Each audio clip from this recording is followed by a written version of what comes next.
Des clowns agressifs qui s'attaquent aux passants dans la rue, le phénomène venu des États-Unis prend de l'ampleur en France. À Lyon, nous n'en sommes encore qu'au stade de la rumeur, largement relayée sur les réseaux sociaux. En revanche, la phobie du clown, elle, est bien réelle dans notre société, comme l'explique cette spécialiste de l'imaginaire. Et le clown, quand il sort du cirque et qu'on va le croiser dans la rue, devient étrange et inquiétant parce que qu'est-ce qu'il fait là, hein? C'est comme si cette part de folie et de bizarrerie qui était tout à fait drôle dans le cadre du cirque était un peu lâchée dans la nature. Et je crois que c'est ça qui est en grande partie inquiétant. Et puis, il nous a fait rire, on s'est moqué de lui. Est-ce qu'il ne va pas un petit peu nous punir de ça?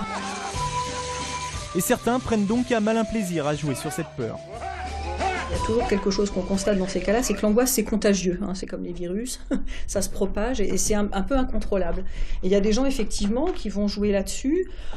Alors, dans certains cas, ils vont vraiment commettre des délits, et dans d'autres cas, c'est une manière un peu sadique quand même de faire peur aux enfants à la sortie de l'école. Voilà, ils vont jouer de ce personnage dans une certaine forme de pouvoir sur l'autre.